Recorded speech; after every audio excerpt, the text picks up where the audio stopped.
Halo cuy, kembali lagi di channel semester 8. Bagaimana nih kabar kalian? Semoga tetap baik-baik saja ya. Selamat menunaikan ibadah puasa buat kalian yang menjalankan. Dan buat kalian semua, tetap jaga kesehatan kalian dengan cara rajin berolahraga, istirahat yang cukup, dan jangan lupa makan ya. Sebelumnya aku ucapin terima kasih karena telah mengklik video ini. Dan pada video kali ini aku akan membawakan alur cerita dari sebuah film yang berjudul Ocean 11. Film ini diproduksi oleh Warner Bros dengan sutradara Steven Soderbergh. Film yang dirilis pada tahun 2001 ini merupakan versi remake dari film dengan judul yang sama, yaitu Ocean 11, produksi pada tahun 1960. Film ini juga meraih penghargaan sebagai BMI Film Music Award oleh David Holmes. Film ini kemudian dilanjutkan oleh dua sequelnya, yaitu Ocean 12 tahun 2004 dan Ocean 13 tahun 2007. Dibintangi oleh aktor terkenal seperti George Clooney sebagai Daniel Danny Ocean, Brad Pitt sebagai Rusty Ryan, Matt Damon sebagai Lynn Scatwell, dan beberapa aktor lainnya. Film ini bercerita tentang sekelompok orang yang akan melakukan pencurian di 3 kasino terbesar di Las Vegas dengan total uang sebanyak kurang lebih 160 juta US dollar yang memiliki sistem keamanan sangat modern, bahkan mustahil untuk ditembus. Apakah mereka berhasil dalam pencuriannya? Jika kalian penasaran dengan filmnya, tonton terus video ini hingga habis. Dan tanpa berlama-lama lagi, kita langsung saja menuju ke filmnya.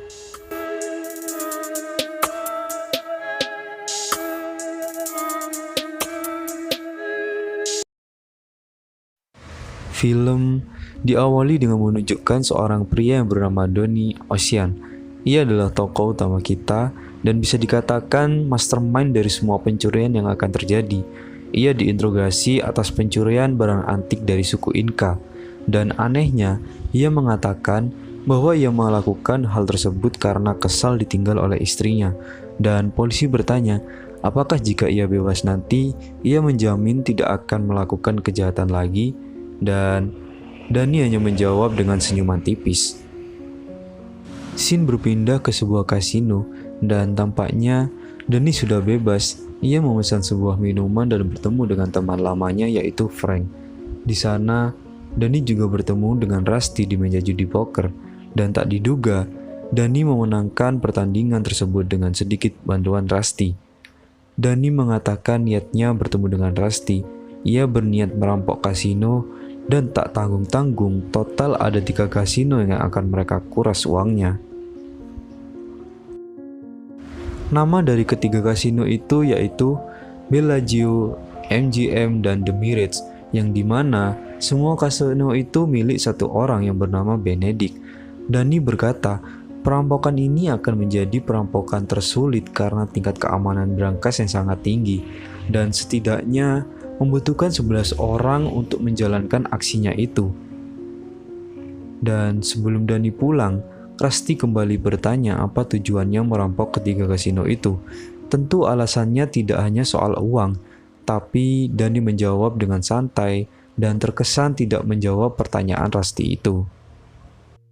Keesokan harinya mereka bertemu dengan Ruben, orang kaya yang akan membiayai perampokan mereka.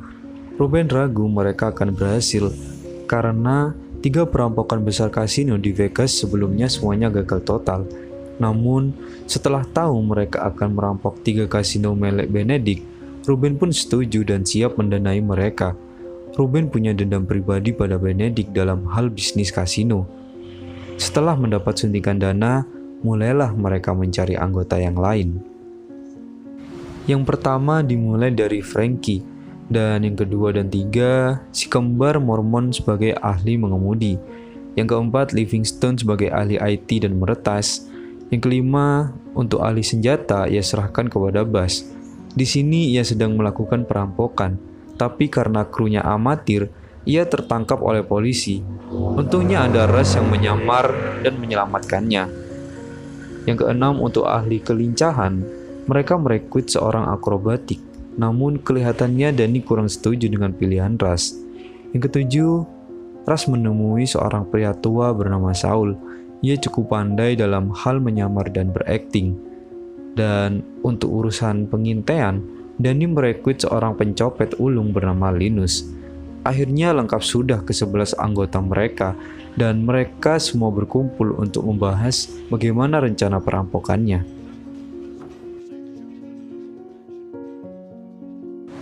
Dani mulai menjelaskan tentang rencananya.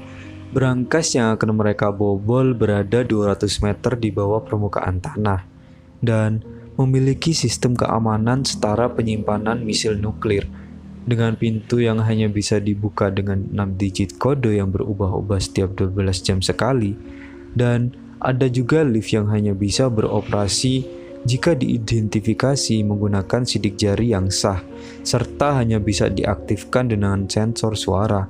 Di sana ada juga terowongan yang dilengkapi sensor gerak, yang apabila kita memaksa masuk, maka pintu akan otomatis tertutup dan mereka terkunci dan tidak akan bisa keluar dari sana. Ada yang mengusulkan, kenapa tidak membuat lubang saja di bawah tanah? Namun, hal tersebut tidak bisa dilakukan karena ada alat pendeteksi di sekeliling tempat itu sejauh 100 yard, yang mana jika ada tikus tanah saja mereka bisa mengetahuinya. Itu tadi kabar buruknya, dan kabar baiknya akan ada uang sebesar 160 juta dolar yang akan bisa mereka bawa pulang dengan pembagian rata setiap orangnya. Dan pembagian tugas pun dimulai. Pertama yaitu misi pengintaian, untuk mengetahui berapa jumlah penjaga, pergantian penjaganya, di mana letak CCTV, jalur uang, akses pintu masuk dan pintu keluar, dan lain-lain. Kedua yaitu tugas listrik. Mereka akan memadamkan listrik di seluruh kota agar mereka bisa masuk dengan leluasa. Ketiga, misi mata-mata dan peretasan. Mereka akan meretas sistem keamanan yang mustahil untuk diretas, dan mereka juga mendapat kunci akses ke ruang keamanan dengan menyewa wanita penghibur untuk mengelabui penjaganya. Mereka mengalihkan perhatian penjaga dengan membuat sedikit kegaduhan sehingga mereka bisa mengakses ruang kontrol utama. Ia meretas sistem keamanan CCTV dengan cara memotong salah satu kabel dan menyambungkannya dengan alat peretas. Namun, saat hendak keluar, ia lupa jalan keluar dari tempat itu dan seorang penjaga mencurigainya. Untungnya penjaga hanya memberitahu bahwa ia menjatuhkan suatu alat dan memberikannya kembali padanya. Yang keempat, mereka membuat tiruan dari berangkas tersebut untuk mereka latihan. Yang kelima, mereka harus memiliki kode dan sidik jari dari satu-satunya orang yang memiliki akses utama. Yang keenam yaitu transportasi. Mereka membeli mobil van sebagai alat transportasi dan kendaraan dalam aksinya.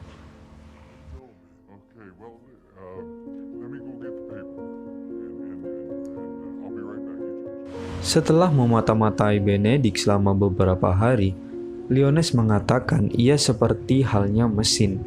Ia datang ke kasino setiap pukul 2, ia ingat setiap nama penjaganya, dan pulang setiap pukul 7. Ia menangani setiap masalah yang ada di kantornya.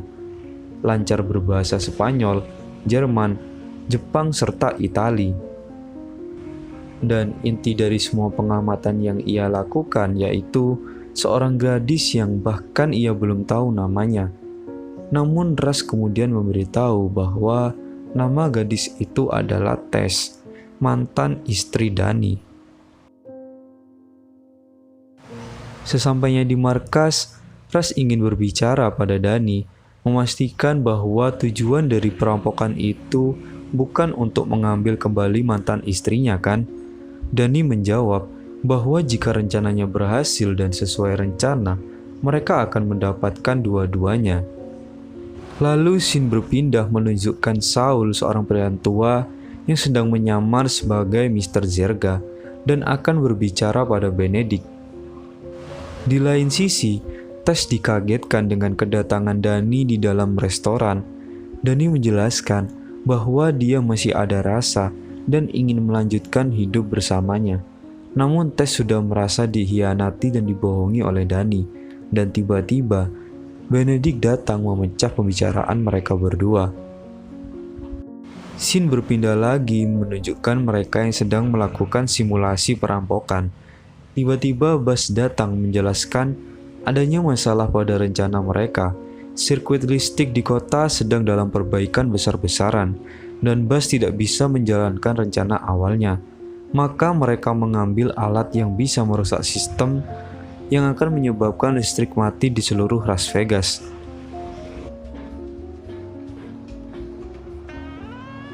Masalahnya datang lagi. Danny tidak boleh masuk ke kasino tersebut, dan jikalau boleh pun, ia akan diawasi ketat oleh 2 penjaga yang ada di sana. Semua kru akhirnya tahu bahwa Tess adalah mantan istri Danny, yang membuat Danny harus keluar dari misi itu. Akhirnya, misi mereka pun dimulai di hari di mana pertandingan poker terbesar akan dilakukan. Saul mulai menjalankan perannya bertemu Benedict, namun ia tidak diperbolehkan masuk ke dalam brankas dan hanya diperbolehkan melihat melalui layar CCTV. Setelah Benedict keluar, Linus segera menemuinya. Ia mengaku sebagai komisi kasino. Untung dia bisa meyakinkan Benedict dengan actingnya. Di lain sisi, Danny kembali bertemu dengan Tess untuk mengucapkan selamat tinggal, dan saat hendak pergi, ia dihadang oleh 2 bodyguard.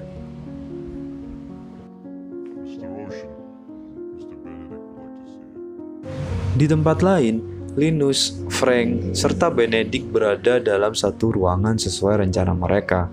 Mereka berencana mengambil kartu yang ada di saku Benedict.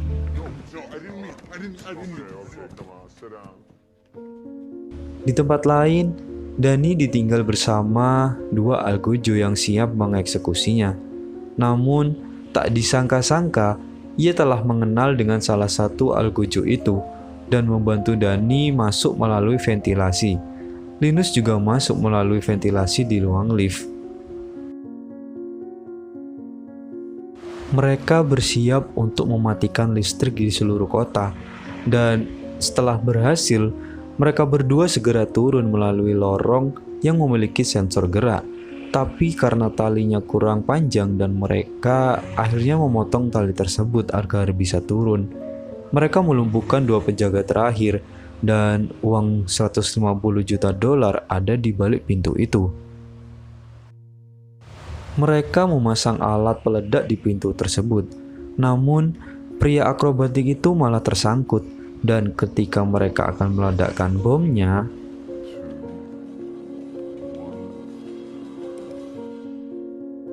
ternyata mereka lupa mengisi baterai dari alat pemicu tersebut. Dan setelah mereka mengisi baterai, pemicu tersebut berhasil meledakkan pintu dan mereka masuk serta mengambil semua uang yang ada di sana. Scene berpindah menunjukkan Tess dan Benedict yang sedang kembali ke kasinonya. Namun di jalan, suara telepon berdering. Ternyata itu ada di saku Tess yang telah diberikan oleh Danny tadi.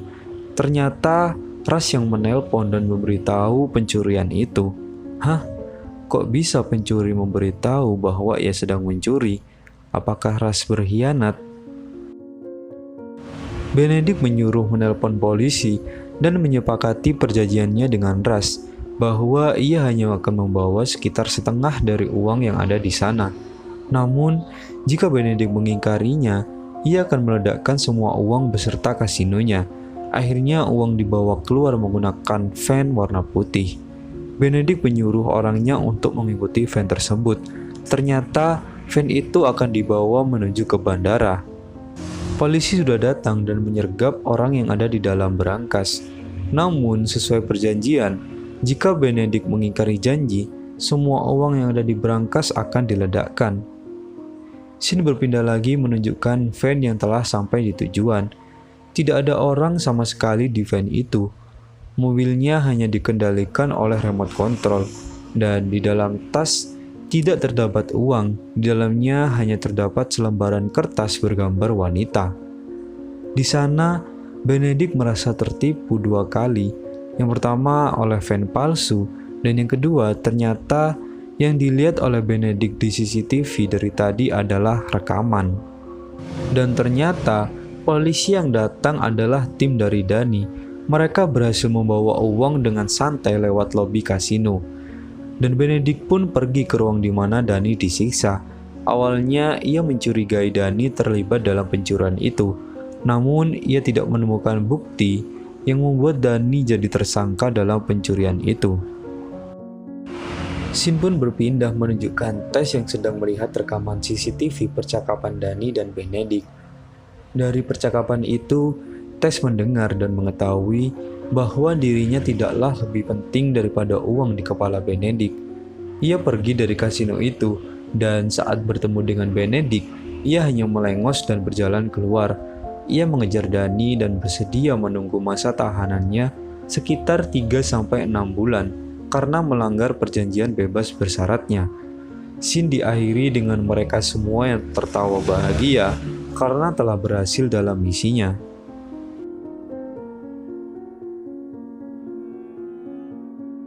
Dan ada sedikit cuplikan kredit scene di sana yang menunjukkan bahwa Dani yang telah bebas dari masa tahanannya dan mendapatkan bagian uang yaitu sebesar 13 juta dolar serta mendapatkan istrinya kembali. Namun saat mereka pergi dari sana, mereka tidak sadar kalau mereka telah diikuti oleh 2 bodyguard Benedict, dan film pun selesai.